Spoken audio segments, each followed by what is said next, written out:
Sun news நேயர்களுக்கு வணக்கம். Apollo மருத்துவமனை வழங்கும் நலம் தரும் நல் மருத்துவம் நிகழ்ச்சிக்கு உங்களை அன்போடு வரவேற்கிறோம். இன்றைய நிகழ்ச்சியில் சிறப்பு விருந்தினராக நம்மோடு இணைந்திருக்கிறார் மருத்துவர் பாபு ஏழுமலை அவர்கள். வணக்கம் டாக்டர். வணக்கம். நீங்கள் ஒரு சீனியர் இன்டர்வென்ஷனல் கார்டியாலஜிஸ்ட். அந்த இன்டர்வென்ஷனல் கார்டியாலஜி அப்படிங்கிற ஒரு விஷயத்தை நம்ம நிறைய பேசிக்கிட்டே இருக்கோம். ஆனால் அதுக்கு ஒரு எல்லை உண்டு அப்படிங்கிறது தான் மக்களுடைய மனதில் போய் சேர்ந்துருக்கு. ஒரு லெவல் வரைக்கும் அதில் போகலாம், அது தாண்டினா அடுத்து பைபாஸ் தான் அனுப்புவாங்க அல்லது வேறு ஒரு மெத்தடு தான் அப்படிங்கிறது தான் மனசில் இருக்குது. ஆனால் எந்த ஒரு டெக்னாலஜியும் அது அப்படியே இருக்கிறதில்ல. அதனுடைய வளர்ச்சி, அதனுடைய அப்டேட் அப்படிங்கிறது வந்துக்கிட்டே தான் இருக்குது. அதை தான் நான் இப்போ உங்ககிட்ட பார்த்த வரைக்கும் அந்த சிப் அப்படிங்கிற ஒரு விஷயத்தை பற்றி நீங்கள் என்கிட்ட சொன்னீங்க. முற்றிலும் புதிதாக இருக்கக்கூடிய ஒரு விஷயம். நீங்கள் முதல்ல அதை என்னன்னு சொல்லுங்கள், நான் அதுக்குள்ளே எனக்கு நிறைய கேள்விகள் இருக்குது, அதுக்குள்ளே போகலாம். அந்த சிப்புங்கிற ஒரு டெக்னாலஜி எதுக்காக நம்ம உபயோகப்படுத்துகிறோம்னு சொல்லுங்கள். இப்போ சிப் அப்படின்றது சிஹெச்ஐபி, அது அந்த complex high risk indicated PCI அப்படின்றதோட அப்ரிவேஷன். ஓகே. ஸோ சிம்பிளாக நம்ம சிப் ஆஞ்சியோபிளாஸ்டி அப்படின்னு சொல்கிறோம். ஒரு காமன் பீப்புளுக்கு புரிகிற மாதிரி சொல்லணும்னா ஒரு அட்வான்ஸ்ட் ஆஞ்சியோபிளாஸ்டி டெக்னிக் ஃபார் அது சேலஞ்சிங் பிளாக்ஸ், ஹார்ட்டில் இருக்கிற கொஞ்சம் சவாலான பிளாக்குக்கு கொஞ்சம் அதிநவீன தொழில்நுட்பங்களை கொண்டு ஆஞ்சியோபிளாஸ்டி ஸ்டென்டிங் பண்ணுறது. அதுதான் சிப் ஆஞ்சியோபிளாஸ்டி. சவாலானது அப்படிங்கிறதுக்கு என்ன அர்த்தம்? ஏன்னா நம்ம வழக்கம் போல் பல விஷயங்களை கேள்விப்படுறோம். அதில் கேள்விப்படுறதுல 1, 2, 3 நீங்கள் வரிசைப்படுத்துனீங்கன்னா 6 பிளாக் இருந்துச்சு, 4 பிளாக் இருந்துச்சு, 8 பிளாக் இருந்துச்சுன்னு சொல்லுவாங்க. இல்லை அதை தாண்டி சவாலுங்கிற வார்த்தைக்கு என்ன சொல்லுவாங்கன்னா கொலஸ்ட்ரால் வால் இருந்துச்சு, அதை பிரேக் பண்ணுற மாதிரி ஆகிப்போச்சு, அதனால் எக்மோ வச்சாங்க அப்படின்லாம் சொல்லுவாங்க. ஆனால் நீங்கள் அதையும் தாண்டி ஒரு சிக்கலான விஷயத்துக்கு இந்த சர்ஜரி உபயோகப்படுத்தப்படும் அப்படின்னு சொல்லும் பொழுது அந்த சிக்கலான பிரச்சனை என்னன்னு தெரிஞ்சுக்கலாமா? அந்த இருக்கிற ஒரு இதயத்தில் அந்த 3 இரத்த குழாய்கள் இருக்கும். அதில் ஏதோ ஒரு இரத்த குழாயில் வர பிளாக்னால தான் அந்த ஒரு ஹார்ட் அட்டாக்கோ இல்லை மார்வலியோ வருது. சரி, அதுக்கு தான் நம்ம ஆஞ்சியோபிளாஸ்டி இல்லை பைபாஸ் சர்ஜரி அப்படின்னு சொல்கிறோம். ஓகே. பிளாக் கம்மியாக இருந்ததுன்னா அவங்களுக்கு மெடிக்கல் ட்ரீட்மெண்ட் கொடுக்குறோம். இப்போ அவங்களுக்கு இந்த கன்வென்ஷனலாக எப்பயுமே நம்ம காலகாலமாக பண்ணுற ஆஞ்சியோபிளாஸ்டி ஒரு குறிப்பிட்ட லெவல், நீங்கள் சொன்ன மாதிரி ஒரு குறிப்பிட்ட லெவலான பிளாக்குக்கு மட்டும்தான் பண்ண முடியும். ஒரு பேஷண்ட்டோட ப்ரொஃபைலை பொறுத்து சில டைம் அது மாறலாம். அதாவது பேஷண்ட்டோட ப்ரொஃபைல்னு சொல்கிறது அவருடைய வயது அதிகமாக இருக்கலாம். இந்த ஹார்ட்டில் வர பிளாக்குக்கு முக்கியமான காரணமே வயது தான். வயது அதிகமாக இருந்துச்சுன்னா பிளாக் வரதுக்கு வாய்ப்புகள் அதிகமாக இருக்குது. இது ஒன் ஆஃப் த ஒரு most important risk factor. So ஏஜ்னால் வரலாம், பிளாக் அதிகமாக இருக்கலாம். ஸோ சப்போஸ் ஒரு 80 வயசில் 85 வயசில் ஒருத்தருக்கு வருது பிளாக் வந்ததுன்னா அதுக்கு நம்ம கன்வென்ஷனல் ஆஞ்சியோபிளாஸ்டி பண்ணுறது சில டைம் அது முடியாமல் இருக்கலாம். ஏன்னா அவங்களுக்கு நிறைய பிளாக்ஸ் பல இடத்துல இருக்கலாம். பைபாஸ் சர்ஜரி கூட அந்த டைமில் பண்ண முடியாதுன்னு அவங்க நிராகரிக்கலாம். ஏன்னா மயக்க மருந்து கொடுக்கக்கூடிய அந்த அனஸ்தட்டிஸ்ட் ஏஜ்னால் கொஞ்சம் ஹை ரிஸ்க்காக வந்துடுவாங்க அப்படின்னு அவங்க சொல்லலாம். ஸோ நான் சொன்ன மாதிரி பேஷண்ட் ப்ரொஃபைலில் வயதுன்றது ரொம்ப முக்கியமானது. அவங்களுடைய ஹார்ட் ஃபங்க்ஷன் பொறுத்து. ஸோ ஹார்ட் பம்பிங் மிஷின் கம்மியாக இருக்கவங்களுக்கு இந்த யூஷுவல் ஆஞ்சியோபிளாஸ்டியோ பைபாஸ் சர்ஜரியோ கொஞ்சம் ரிஸ்க் அதிகமாக வரலாம். அவங்களுக்கு இணை நோய்கள் கோமார்பிடிட்டிஸ் இருந்ததுன்னா லங் ஃபங்க்ஷன் கம்மியாக இருக்கலாம், கிட்னி ஃபங்க்ஷன் கொஞ்சம் பாதிக்கப்பட்டிருக்கலாம். ஸோ இந்த மாதிரி சில விஷயங்கள்னால அவங்களுக்கு மறுபடியும் நம்ம யூஷுவல் ட்ரீட்மெண்ட் கொடுக்கறதுக்கு கொஞ்சம் சேலஞ்சிங்காக இருக்கலாம். இந்த சில விஷயங்களால் பைபாஸ் சர்ஜரி எடுத்தால் அவங்க ஹை ரிஸ்க் கேட்டகரியில் வரலாம். ஸோ அதனால் சர்ஜன்ஸ் சில டைம் இது அவங்களுக்கு சர்ஜரி பண்ணால் கொஞ்சம் ரிஸ்க் அதிகமாக இருக்கும் அப்படின்னு சொல்லுவாங்க. அப்புறம் பேஷண்ட்டோட அனாட்டமி பொறுத்து இருக்குது, அந்த பிளாக்ஸ் இருக்கிற அனாட்டமி பொறுத்து இருக்குது. அது எந்த இடத்துல இருக்குதுன்னு பொறுத்து மாறலாம். இப்போ அவங்களுக்கு இந்த தலைக்காவேரி அப்படின்னு சொல்கிற மாதிரி நம்ம ஹார்ட்டில் main blood vessel, left main blood vessel அப்படின்னு சொல்லுவோம். அதுதான் மெயின் பவர் சப்ளை மாதிரி. அங்கேருந்து தான் மற்ற ரத்த குழாய்கள் இடது பக்கம் பிரியும். ஸோ அங்கே சிலவங்களுக்கு பிளாக் இருக்கலாம். அதே மாதிரி பிரான்ச்சிங் பாயிண்ட்ஸ், ரத்த குழாய்கள் இந்த மரத்தில் வர கிளைகள் மாதிரி அப்படியே பிரிஞ்சு போகும் பிரான்ச்சிங் பாயிண்ட்ஸ். அந்த பிரான்ச்சிங் பாயிண்ட்ஸில் பைஃபர்கேஷன் அப்படின்னு சொல்லுவாங்க. அந்த இடத்துல இருக்கிற பிளாக்ஸு அப்புறம் அது மறுபடியும் கொஞ்சம் சவாலான பிளாக்ஸ். அப்புறம் அவங்களுக்கு ரொம்ப நாளாக பிளாக் இருக்குது அப்படின்னா ஒரு லாங் ஸ்டாண்டிங் பிளாக்ஸ். ஒரு யூஸ்வலாக பிளாக்ஸ் சடனாக 100% ஆச்சுன்னா ஹார்ட் அட்டாக்னு சொல்கிறோம். பட் இதே மாதிரி பிளாக் ஒரு 10, 20, 30, 40, 50ன்னு போயிட்டு 100% வரைக்கும் பிளாக் ஆகலாம். அது chronic total occlusion. So long standing blocks அது இறுகி போயிருக்கும். ஸோ அதை ஓப்பன் பண்ணுறது இந்த யூஷுவல் டெக்னிக்ஸில் கொஞ்சம் டிஃபிகல்ட்டாக இருக்கும் ஆஞ்சியோபிளாஸ்டியில். கால்சிஃபைட் பிளாக்ஸ்னு சொல்லுவோம். ஒரு பிளாக் முதல்ல சாஃப்டாக இருக்கும், போக அப்படியே கொஞ்சம் இறுகி போகும். நாளடைவில் ரொம்ப நாள் அது இருந்ததுன்னா கல் மாதிரி கால்சிஃபைட் ஆகிரும். ஸோ நம்ம ஒரு பார்த்திங்கன்னா ஒரு பாறை அளவு எவ்வளோ ஸ்ட்ராங்காக இருக்குமோ அந்த அளவுக்கு இருக்கும் அந்தமாரி பிளாக்ஸ். ஸோ அதுவும் நம்ம யூஷுவல் டெக்னிக்கல் ஆஞ்சியோபிளாஸ்டி டெக்னிக்கல் சில டைம் ஓப்பன் பண்ணுறது கடினமாக இருக்கலாம் அவங்களுக்கு. ஸோ இந்த மாதிரி அனாட்டமி ஃபீச்சர்ஸ் இருக்கிறவங்களுக்கு அதுமாரி பிளாக்ஸ் ரொம்ப நீளமாக இருக்கும். டிஃப்யூஸ் பிளாக்ஸ்னுவாங்க. ரத்த குழாய் ஆரம்பிச்சிலேருந்து முடிவு வரைக்குமே சிலவங்களுக்குலாம் பிளாக்லாம் இருக்கலாம். ஸோ இந்த மாதிரி பிளாக் உங்களுக்கு யூஸ்வலாக பைபாஸ் சர்ஜரி பண்ணுறது கூட சரியில்லாமல் போகலாம். நான் அவங்க எங்கே கனெக்ஷன் கொடுப்பாங்களோ பைபாஸ் சர்ஜரியில் அந்த ரத்த குழாயில் அந்த இடத்துலையும் பிளாக்ஸ் இருக்கலாம். ஸோ அதனால் அவங்க வந்து அது பண்ண முடியாதுன்னு சொல்லலாம். ஸோ இந்த மாதிரி பேஷண்ட்ஸுக்கும் நம்ம அந்த அட்வான்ஸு சிப் ஆஞ்சியோபிளாஸ்டி டெக்னிக்ஸ் மூலம் அவங்களுக்கு அந்த அடைப்பை நீக்கி அவங்களுடைய வலி தொந்தரவுகளை கம்மிப்படுத்தி அதுக்கான அன்றாட நடமாட்டம் அவங்க பண்ணுற அளவுக்கு அவங்களுக்கு போதுமான அளவுக்கு இந்த சிகிச்சை வழங்கலாம்.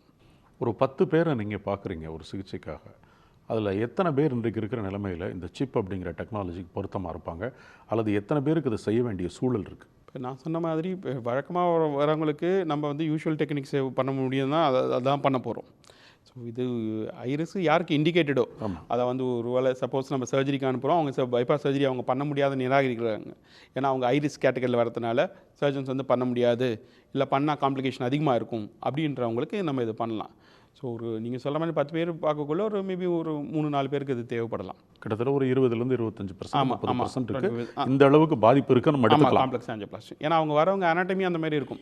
ஏஜ் அதிகமாக இருக்கவங்கள இப்போ நம்ம லாஞ்சிவிட்டி கொஞ்சம் இன்க்ரீஸ் ஆகிடுச்சு, அதனால் நம்ம வந்து இன்னும் வந்து நிறைய பேருக்கு வந்து அதிக வயதில் பார்க்குறோம்.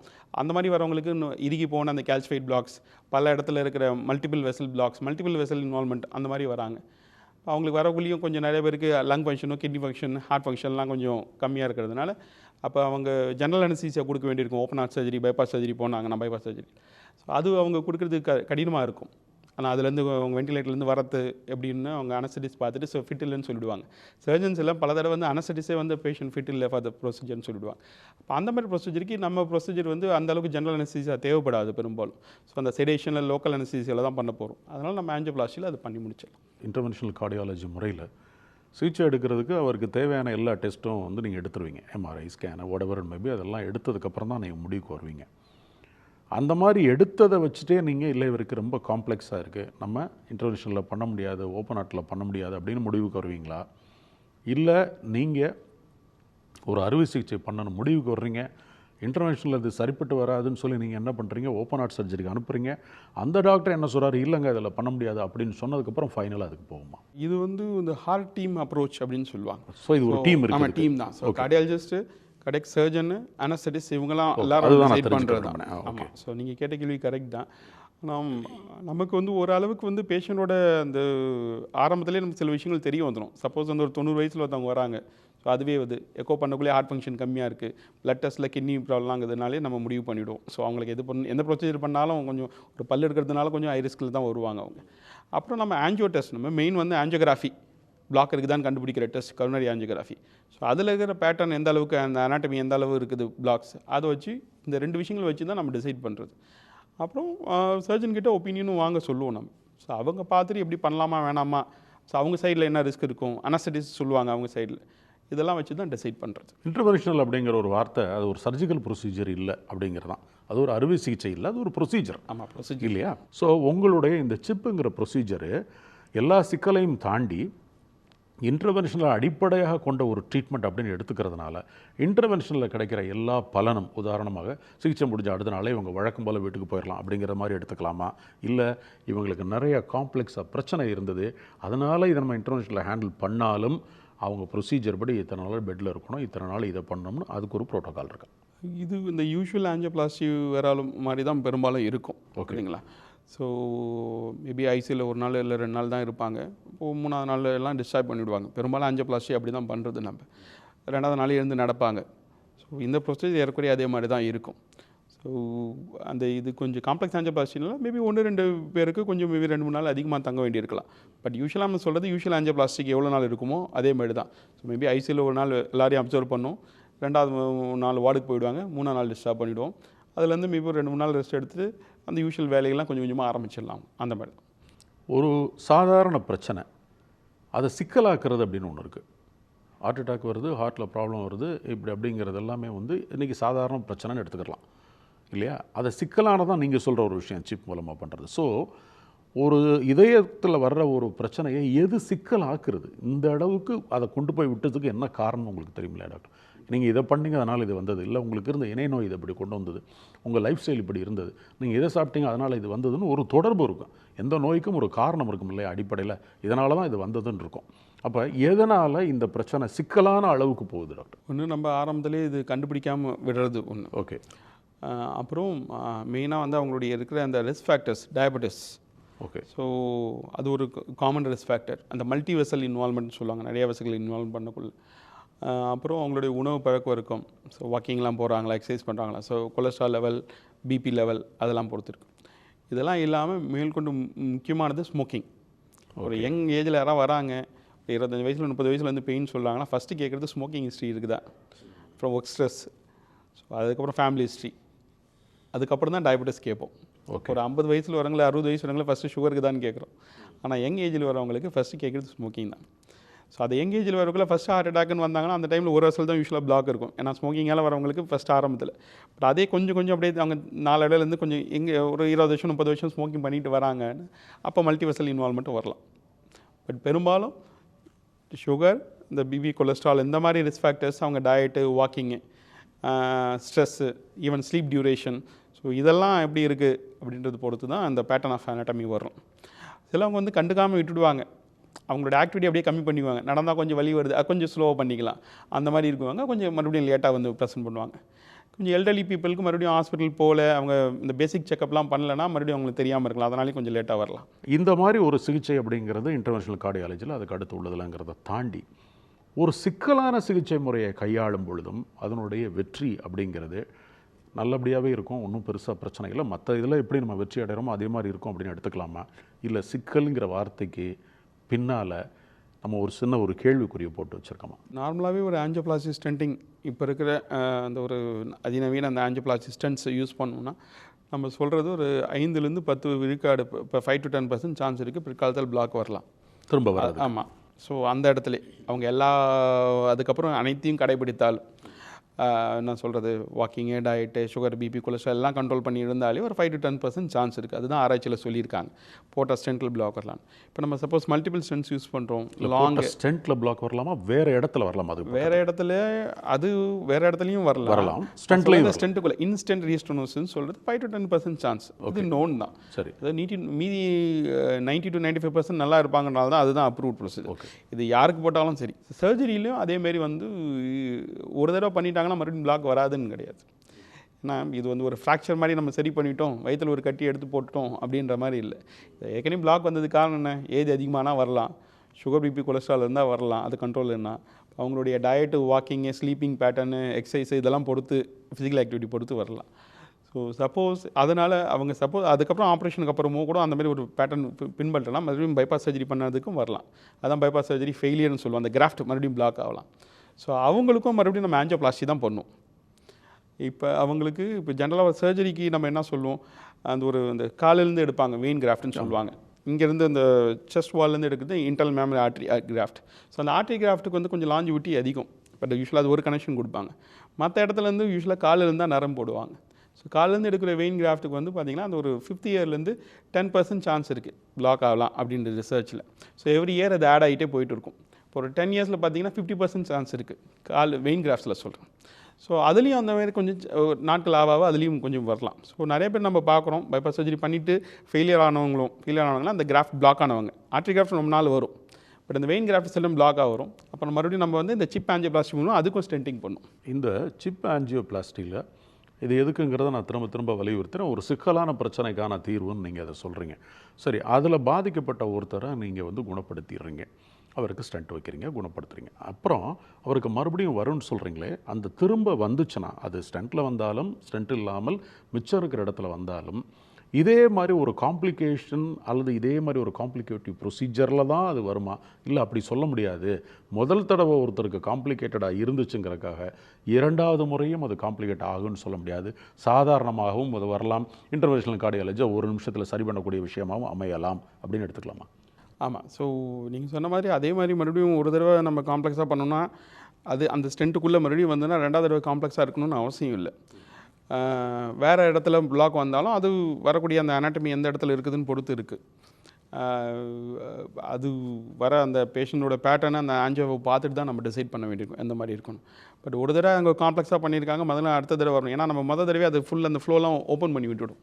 அதுக்கப்புறம் எங்கேயா ஸ்டென்ட்டுக்குள்ளே வந்ததுனால் மறுபடியும் போய் நம்ம விரிவடிச்சிடலாம். ஆல்ரெடி போட்ட ஒரு ஸ்டென்ட்டில் பிளாக் வந்தாலோ பண்ண ஏற்கனவே பைபாஸ் சர்ஜரியில் பிளாக் வந்தாலும் மறுபடியும் பண்ணுறது யூஸ்வலாக ஆஞ்சியோபிளாஸ்டி மட்டும்தான்.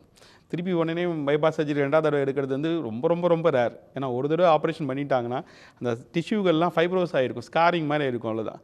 அவங்க இப்போ யூஸ்வலாக 3 மணி நேரம் பண்ண வேண்டிய ஆப்ரேஷனை ஃபஸ்ட் டைம் பண்ணாங்கன்னா ரீடூ பைபாஸ்ன்னு பண்ணாங்கன்னா 8 மணி நேரம் 10 மணி நேரம் ஆகும். ஸோ அதில் காம்ப்ளிகேஷனான பிளட்ஸ் இதெல்லாம் அதிகமாக இருக்கும். அதுக்கு எப்பயுமே அதனால் இந்த ஆஞ்சியோபிளாஸ்டிக் தான் அனுப்பிச்சி விடுவாங்க. ஸோ அதனால் அது அனாட்டமி பொறுத்து மாறும். செகண்ட் டைம் பண்ணுறது பெரும்பாலும் ஈஸியாகவும் அமைஞ்சிடலாம். ஸ்டென்ட்டுக்குள்ளே வந்ததுன்னா நம்ம உள்ள அந்த ஸ்கேனிங்னு ஒன்று பண்ணுவோம். வெளியிலேருந்து எக்கோ ஸ்கேன் பண்ணுற மாதிரி உள்ள பிளட் வெசலுக்குள்ளே இன்ட்ராவஸ்குலர் ஸ்கேனிங், இன்ட்ராவஸ்குலர் அல்ட்ராசவுண்ட். ஸோ அதில் பார்க்கக்குள்ள நம்ம கிளியராக தெரிஞ்சிடும் என்ன மாதிரி கருவி யூஸ் பண்ணணும், என்ன மாதிரி அந்த டெக்னிக் யூஸ் பண்ணணும், எப்படி பிளாக்லாம் ஓப்பன் பண்ணலாம். அப்போலோ மருத்துவமனை வழங்கும் நலம் தரும் நல் மருத்துவம் இடைவேளைக்கு பிறகு தொடர்கிறது. ஹார்ட்டில் பிளாக் இருந்துச்சு, 4 பிளாக் இருந்துச்சு, 8 பிளாக் இருந்துச்சுன்னு சொல்லுவாங்க. அதாவது இந்த சிப் அப்படிங்கிற ஒரு டெக்னாலஜி நம்ம பேசிகிட்டு இருக்கிற விஷயங்களில் ஒரு நோயாளி உங்கள்கிட்ட கேட்குறாரு, டாக்டர் எனக்கு இந்த மாதிரி வந்து அடுத்த முறை வருமா அப்படின்னு கேட்குறாரு. நீங்கள் இப்போ சொன்னது மாதிரி ஒரு 5% வாய்ப்பு இருக்குன்னு நீங்கள் சொல்கிறீங்க. 5% வாய்ப்பு இருக்குங்கிறதுக்காக நம்ம என்னை மானிட்டர் பண்ணிகிட்டு இருக்க முடியாது, வரும்போது பார்த்துக்கலாம்னு அவர் விட்டுறார். இந்த மாதிரி கவனிக்காமல் விடப்படுகிறது மிகப்பெரிய பின்விளைவுகளை கொண்டு வந்து அந்த 5%ங்கிறது பெருசாக உயிருக்கு ஆபத்தாக போய் முடிய வாய்ப்பு இருக்கா? அல்லது இந்த மாதிரி ஒரு சர்ஜரி பண்ணிக்கிட்டவங்க ஒரு குறிப்பிட்ட இடைவெளியில் தொடர்ச்சியாக அவங்க மானிட்டர் பண்ணிக்கணுமா? இல்லை, இது எதுவும் மானிட்டர் பண்ண தேவையில்லை சார். அந்த மாதிரி நம்ம ஆஞ்சியோபிளாஸ்டி பண்ணதுக்கப்புறம் அந்த 5லேருந்து 10% drug eluting stent, drug coated stent, நவீன ஸ்டென்ட் யூஸ் பண்ணால் அது வந்து ஹை சக்ஸஸ் ரேட். அந்த 90 to 95% சக்ஸஸ்ன்றது ஹை சக்ஸஸ் ரேட் எந்த ஒரு ப்ரொசீஜருக்குமே.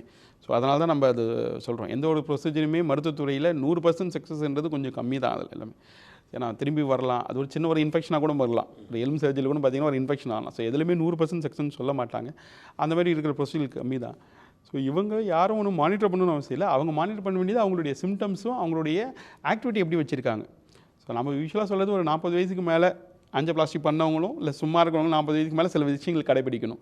அதில் வந்து கொஞ்சம் உணவு கட்டுப்பாடு வேணும், அப்புறம் எப்படி அவங்க நடைப்பயிற்சி வேணும். ஸோ அதில் அப்புறம் அவங்களுடைய தூக்கம் அதெல்லாம் பார்த்துக்கணும். சுகர், பிபி, கொலஸ்ட்ரால் மருத்துவரால் கண்ட்ரோல் பண்ண முடிஞ்சது இந்த 3 விஷயங்கள் தான். சுகர், பிபி, கொலஸ்ட்ரால் தான் மாத்திரை கொடுத்து கண்ட்ரோல் பண்ணலாம். ஸோ இண்டிவிஜுவலாக தன்னிற்கையே பண்ண வேண்டியது நிறைய விஷயங்கள் இருக்குது. ஸோ அந்த இண்டிவிஜுவல் பண்ண வேண்டியது அவங்க உணவு பழக்கம், வாக்கிங், ஸோ அந்த டயட்டு அந்த மாதிரி அவங்களுக்கு தெரியும். நடைப்பயிற்சி பண்ணக்குள்ளே ஏதாவது தொந்தரவுகள் வருதா, அந்த மாதிரி வந்தால் தான் நம்ம மேற்கொண்டு வந்து பார்க்க வேண்டியிருக்கும். பட் பெரும்பாலும் நம்ம ஹார்ட்டுக்கு 3லேருந்து 6 மாதம் டாக்டரை பார்க்க சொல்கிறோம். அப்போ அவங்க பேசிக் சில டெஸ்ட்லாம் பண்ணி பார்க்கக்குள்ள நமக்கு தெரியும். ஒரு மேபி ஒரு இசிஜி பண்ணுவாங்க, இல்லை மேபி 6 months to 1 year ஒரு எக்கோ பண்ணுவாங்க. அப்படி சிம்டம் இருக்கவங்களுக்கு மேற்கொண்டு ஒரு ட்ரெட்மில் டெஸ்ட் கூட பண்ணி பார்ப்பாங்க, நடக்க வச்சு பார்ப்பாங்க. ஸோ அதிலேயே கண்டுபிடிச்சிடலாம். இந்த சிப் அப்படிங்கிறத பற்றி நம்ம இவ்வளோ நேரம் பேசிகிட்டு இருந்தோம். அது எந்த மாதிரியான ஒரு டெக்னாலஜி கையாளப்படுதுன்னு சொல்லுங்கள் டாக்டர். உதாரணத்துக்கு ஒரு கால்சிஃபைட் பிளாக் எடுத்துக்கும். அதாவது ரொம்ப இறுகி போன ஒரு பிளாக் இருக்குது, ஒரு சுவர் மாதிரி, ஒரு சுவர் மாதிரி, ஒரு பாறை மாதிரி தான் இருக்கும் சரிங்களா. ஸோ நார்மலாக நம்ம வந்து ஒரு ஆஞ்சியோபிளாஸ்டியில் என்ன பண்ணுவோம், அந்த ரத்த குழாய்க்குள்ளே ஒரு கத்தீட்டர் மூலம் ஒரு ஒயர் செலுத்துவோம். அப்புறம் ஒரு பலூன் வச்சு முதல்ல ஒரு பாதையை கிரியேட் பண்ணுவோம். அப்புறம் ஸ்டென்ட்டை விரிவடிச்சுட்டு வந்துடுவோம். தேவைன்னா மறுபடியும் பலூன் வச்சு இந்த ஸ்டென்ட்டை நல்லா ஃபுல்லாக எக்ஸ்பேண்ட் பண்ண வச்சுருவோம். பட் இந்த சில டைம் இந்த ஒயரை கிராஸ் பண்ணாமல் இருக்கலாம், ஆனால் அந்தளவு இறுகி போயிருக்கலாம். இல்லை ஒயர் போனதுக்கப்புறம் பலூன் போகாமல் இருக்கலாம், ஏன்னா அது பாறை மாதிரி இருக்குது. ஸோ அதுக்கு வந்து முற்காலத்தில் நம்மக்கிட்ட நிறையா அந்த டெக்னிக் இல்லாமல் இருந்தது. காலகாலமாக அது கொஞ்சம் இந்த லாஸ்ட் ஒரு 10-15 இயர்ஸாகவே கொஞ்சம் சில டெக்னிக்லாம் இம்ப்ரூவ் ஆகிட்டு வந்தது. இப்போ இன்னும் நிறைய நமக்கு டெக்னிக்ஸ் இருக்குது. ஒன்று உள்ள ட்ரில்லே பண்ணுவோம், அந்த ஒரு பாறையை குடாயிற மாதிரி தான் இருக்கும். அது சேஃப் டெக்னிக் தான், சேஃப் அண்டர் மானிட்டரிங் தான் பண்ணுறோம். பல பேர் ஏற்கனவே அதை பண்ணிக்கிட்டும் நல்லா இருந்துகிட்டு இருக்காங்க. ஸோ அந்த ஒரு ட்ரில்லிங் டெக்னிக் ஒன்று யூஸ் பண்ணி அது ரோட்டாப்லேஷன் சொல்லுவாங்க. ஸோ அதை பண்ணுவோம். அப்புறம் சிலவங்களுக்கு இந்த கிட்னி ஸ்டோன்லாம் கிடைக்கிறாங்க பாருங்கள், வெளியே இந்த லித்தோட்ரிப்சி அப்படின்னு சொல்லுவாங்க, அந்த சவுண்டு வேவை வச்சு ஒளி அலைகளை வச்சு கிடைக்கிறது. ஸோ அந்த மாதிரி இந்த ரத்த குழாய்க்குள்ளே சின்ன ஒரு பலூன் அணைச்சி அந்த பலூன்லேருந்து கொஞ்சம் ஒளி அலைகள் வரும், சவுண்ட் வேவ்ஸ். அது கல் மாதிரி இறுகி போய்கிற அந்த பிளாக்ஸ் எல்லாம் கொஞ்சம் அப்படியே ஃப்ராக்சர் பண்ணிடும். ஸோ அதை லூஸ் ஆகிடும். அதுக்கப்புறம் நமக்கு இந்த ஸ்டென்ட் போட்டு எக்ஸ்பேண்ட் பண்ணுறதுக்கு ஈஸியாக இருக்கும். இன்னும் அதில் லேட்டஸ்ட் டெக்னிக் வந்து லேசர் அப்படின்றது. ஸோ லேசர் டெக்னாலஜி எல்லாருக்கும் தெரிஞ்சது தான். அது கண்ட்ரோல்டு எவ்வளோ தேவையோ ஹார்ட்டுக்குள்ளே அந்த ரத்த குழாய்க்குள்ளே அனுப்பி அதன் மூலம் ஏற்கனவே ஸ்டென்ட் பண்ணி அது கூட எக்ஸ்பேண்ட் ஆகாமல் இருந்ததுன்னா அதையும் எக்ஸ்பேண்ட் பண்ண வைக்கிறது. இருக்கிற பிளாக் எல்லாம் சிலவங்களுக்கு ஸ்டென்ட் போட்டப்போ எக்ஸ்பேண்ட் ஆகாமல் போயிடலாம். ஸோ அதெல்லாமே பிளாக் எல்லாமே ஓப்பன் பண்ணுறதுக்கு அந்த அளவுக்கும் அந்த டெக்னிக்ஸ்லாம் இம்ப்ரூவ் ஆகிடுச்சு. இந்த டெக்னிக்ஸை நீங்கள் 3 சொன்னீங்க இப்போ நீங்கள், ஆனால் 3மே ஒன்று ஒரு விதத்தில் பலனளிக்கக்கூடியது தானே. அப்போ நம்ம ஏன் இதை 3 டெக்னிக்காக வச்சுருக்கோம், திஸ் இஸ் த பெஸ்ட் அப்படின்னு ஒன்றா நம்ம தேர்ந்தெடுக்கலையே. 3 விதமாக வச்சுருக்கிற காரணம் வேறு விதமான பேஷண்ட்ஸ்க்காக நம்ம மூணையை வச்சுருக்கோம். அவங்களுடைய அனாட்டமி எப்படி இருக்குதுன்னு பார்த்து முடிவு பண்ணுறது. ஸோ யாருக்கு எது பொருந்தும்னு முடிவு பண்ணதுக்கப்புறம் நீங்கள் இந்த சிகிச்சைக்கு நான் இதை எப்படி அதை டிசைட் பண்ணணும்னா, நம்ம உள்ள அந்த ரத்த குழாய்க்குள்ளே ஸ்கேனிங் சொன்னேன், இன்ட்ராவாஸ்குலர் அல்ட்ராசவுண்ட் அப்படின்னு சொல்கிற மாதிரி. ஸோ அதில் வந்து இன்னொன்று அதில் ஓசிடின்னு உள்ள அந்த ரத்த குழாய்க்குள்ளே ஸ்கேன் பண்ணிவிட்டு அப்புறம் அந்த பிளாக் எந்த அளவுக்கு பேட்டர்ன் இருக்குது, அந்த கால்சிஃபிகேஷன் இறுகி போனது எவ்வளோ இருக்குது. சிலவங்களுக்கு 360 டிகிரி 360 டிகிரி ஃபுல் ரிங் மாதிரி இருக்கும். ஸோ ஃபுல்லாகவே எக்ஸ்பேண்டே ஆகாது, அந்த மாதிரி இருக்கும். ஸோ அதெல்லாம் அந்த மாதிரி இருக்குது, எவ்வளோ நீட்டுக்கு இருக்குது, அதை வச்சு டிசைட் பண்ணி எந்த டெக்னிக் அவங்களுக்கு சூட்டபுளாக இருக்கும்னு டிசைட் பண்ணுறது. இந்த சுவர் மாதிரி இருக்கிற திக்னஸ் அப்படிங்கிற ஒரு விஷயத்த நீங்கள் பாறை மாதிரி குடஞ்சிட்டு போகிறதுக்கு ஒரு மெத்தட் வச்சுருக்கீங்க, அடுத்து ஒரு ஒயரில் இன்னொரு மெத்தட் வச்சுருக்கீங்க, இன்னொன்று லேசர் பீம் வச்சுருக்கீங்க. ஸோ இப்போ இந்த 3மே வேறு வேறு வேலைகளை செய்யுமா அல்லது ஒரே வேலையை செய்யும் ஆனால் நோயாளியை பொறுத்து அதை நாங்கள் ஃபிட் பண்ணுவோம்னு எடுத்துக்கலாமா? சில பேஷண்ட்ஸுக்கு ஒரு 2 டெக்னிக் கூட யூஸ் பண்ணுவாங்க. ஓகே. ஏன்னா அது அந்த பிளாக்கோட திக்னஸ் எவ்வளோ இருக்குது, அதுதான் நம்ம ரத்த குழாயோட உள்ள அந்த லூமன்ற உள்ளு இதில் தான் இருக்கும். ஸோ அது எவ்வளோ தூரம் அந்த வெளியில் வரைக்கும் இருக்குது அந்த திக்னஸ் பொறுத்து, அதே மாதிரி எவ்வளோ நீட் இருக்குது. ஸோ சில ரத்த குழாய்கள் வந்து வளைவு நெளிவுமாக இருக்கலாம், டார்ச்சுவசிட்டி இருக்கலாம். ஸோ அதுக்கு தகுந்த மாதிரி சில டெக்னிக் அங்கே பயன்படுத்த முடியாமல் போகலாம். ஸோ அதெல்லாம் வச்சு தான் டிசைட் பண்ணுறது பேஷண்ட். Okay doctor. 1-2 இடத்துல 2 டெக்னிக் கூட யூஸ் பண்ண வேண்டியதாக இருக்கும். இந்த டெக்னாலஜியை யூஸ் பண்ணி உள்ளே போகிறது அப்படிங்கிறது வந்து மோஸ்ட்லி ஓப்பன் ஹார்ட் சர்ஜரியில் தான் இந்த பிரச்சனையை பார்ப்பாங்க. இந்த மாதிரி ஒரு வால் மாதிரி ஒரு திக்னஸ் இருக்குது அப்படிங்கிறத டாக்டர்ஸ் வந்து, ஏன்னா பெரும்பாலும் இந்த மாதிரி ஒரு விஷயத்தில் இந்த திக்னஸ் இவ்வளவு இருக்குதுன்னு நீங்கள் வெளியிலேருந்தே முடிவு பண்ண முடியுமா? இல்லை இல்லையா, சர்ஜரிக்கு போனதுக்கப்புறம் தான் இந்த திக்னஸ் இருக்குன்னு முடிவு பண்ண முடியும். ஆஞ்சியோகிராஃபியில் பார்த்துடலாமா? ஆஞ்சியோகிராஃபியில் தெரிய வந்துடும். அதில் வந்து இந்த முழுமையாகவே இத்தனை திக்னஸ் இருக்குது, இதுதான் பண்ண போகிற முடிவு நம்ம உள்ள அந்த இன்ட்ராவாஸ்குலர் அல்ட்ராசவுண்ட் பண்ணக்குள்ள இன்னும் கிளியராக தெரிய வரும். ஓகே. ஆஞ்சியோகிராஃபியில் அந்த கால்சிஃபைட் பிளாக் இறுகி போன இருக்குது, இதுக்கு நார்மல் டெக்னிக் யூஸ்வலாக சரி வராதுன்றது நம்ம ஆஞ்சியோகிராஃபிலே டிசைட் பண்ணலாம். ஆஞ்சியோகிராஃபி முடிஞ்சு ஸோ நீங்கள் ப்ரொசீஜருக்கு போகிறதுக்கு முன்னாலே உங்களுக்கு இது தெரிஞ்சிடும் இதுதான் பண்ண போகிறீங்க அப்படின்னு. 1-2 பேருக்கு நம்ம சிடி ஆஞ்சியோகிராஃபி கூட பண்ணுவோம். ஓகே. ஸோ அதுலேயும் தெரிய வரும், அந்த கல் மாதிரி இறுகி போன பிளாக்ஸ்லாம் தெளிவாக அதில் தெரிய வந்துடும். அந்த சிப் அப்படிங்கிற ஒரு டெக்னாலஜி ரொம்ப புதுமையாக இருந்தது. இன்றைக்கி இது எந்த அளவுக்கு பரவலாக இருக்குதுன்னு எனக்கு தெரியல, ஆனால் நாளைக்கு அது பரவலாக வரணும் அப்படிங்கிறது நம்முடைய வேண்டுகோளாக இருக்கலாம். இந்த நிகழ்ச்சியில் கலந்துக்கிட்டதுக்கு மிக்க நன்றி டாக்டர். நன்றி சார், நன்றி. உங்கள் கேள்விகளை அனுப்ப வேண்டிய மின்னஞ்சல் முகவரி mydoctor@apollohospitals.com. தொலைபேசி எண் 0444404066. மீண்டும் மற்றொரு நிகழ்ச்சியில் இணைவோம். நன்றி, வணக்கம். உடனுக்குடன் செய்திகளை தெரிந்து கொள்ள சன் நியூஸ் பெல் ஐகானை கிளிக் பண்ணுங்க.